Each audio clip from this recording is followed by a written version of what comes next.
Are you sick and tired of your skin breaking out? Or do you feel like you've tried every lotion and potion and over-the-counter treatment there is under the sun with no success? For many people, acne goes far beyond the surface level. And I'm not talking about cystic acne, I'm talking about the far-reaching effects acne can have on one's mental health.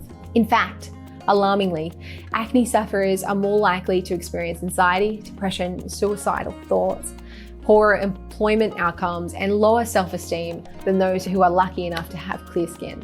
Your face is, after all, what you show to the world, and so it's understandable that you want to have clear, healthy skin. And it's also understandable that when your acne is flaring up, it affects your confidence and your mood.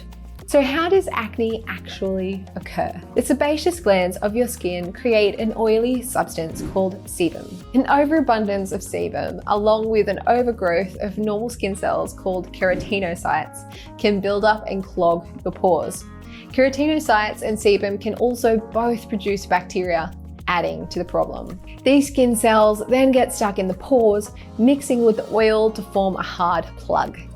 When blocked pores become infected and inflamed, this leads to the formation of pimples, blackheads, and whiteheads. Now, when it comes to treating acne, you need to be aware that all the surface treatments in the world aren't going to fix the problem. The presence of acne reveals that something more is going on in the inside that needs to be addressed. I'm now going to share with you the top 10 causes of acne to help you head in the right direction that might help solve your skin problem. The first is genes.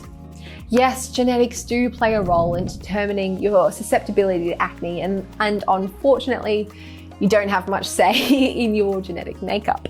However, research suggests that though there is a strong genetic link, the development and severity of acne are largely impacted by environmental factors. In other words, genes load the gun, the environment pulls the trigger. One of the biggest drivers of acne is high insulin levels. If you're eating large amounts of refined carbohydrates and foods with a high glycemic index, this can lead to a spike in your blood sugar levels. Your pancreas responds to this elevated level of glucose in your bloodstream, producing more insulin.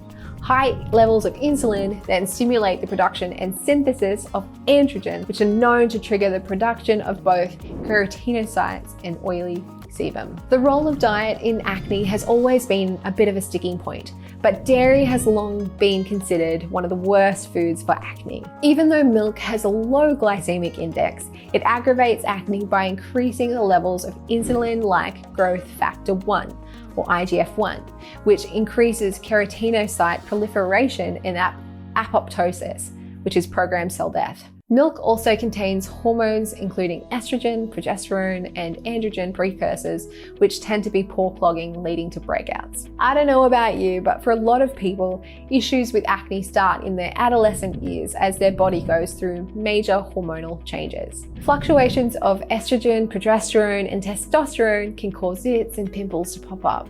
Typically, these fluctuations happen mostly during menstruation cycles, pregnancy, and menopause. Having low zinc levels is another cause of acne. Studies have shown that acne patients of both genders have been found to have serum zinc levels, on average, 28.3% lower than control subjects. Why? Zinc is an essential nutrient for the skin as it reduces androgen production, speeds up skin healing, and balances sebum production, reduces inflammation, and reduces keratin production to unclog pores. For example, corticosteroids used topically or in high oral doses can cause steroid-induced acne, and the use of anabolic steroids can cause what is known as bodybuilder's acne. Some progestin-only birth control pills can also cause your androgen levels to fluctuate, which can lead to an increase in hormonal acne.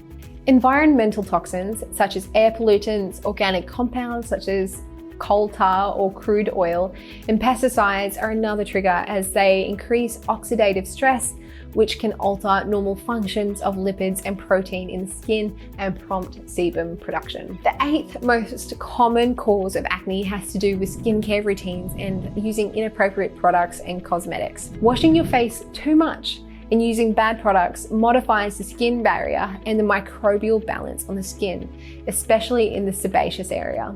This can activate the innate immunity response and trigger inflammation. An interesting cause of acne is light exposure. Research has found that short wavelength visible light emitted from smartphones and tablets has the ability to increase the proliferation of Staphylococcus aureus, unbalancing the skin microbiota and leading to acne breakouts. And how can we not mention stress? I'm sure that many of you have already drawn that link yourself. Cells that produce sebum have receptors for a stress-related hormone called corticotropin-releasing hormone, or CRH. CRH can bind to the receptors of the skin's sebaceous glands, which can increase the skin's oil production, activate pathways affecting the immune function, and ultimately drive up inflammation. So people who are stressed also tend to sleep poorly, consume less healthy foods, and break away from their usual skincare routines, all of which could further promote acne breakouts. Well, that's a wrap for this video. We have covered the 10 most common drivers of acne, and I hope that has given you some insight into why your skin may be troubled. Once you know the underlying driver, it's easier to treat. And before you go, we would love to hear about what has worked for you on your journey to clearer skin. So please share in the comments, and as always, like and subscribe. If you want to learn more about how to eat right for your skin, don't ignore this video here where we have experts share what they believe to be the top principles of an optimal diet.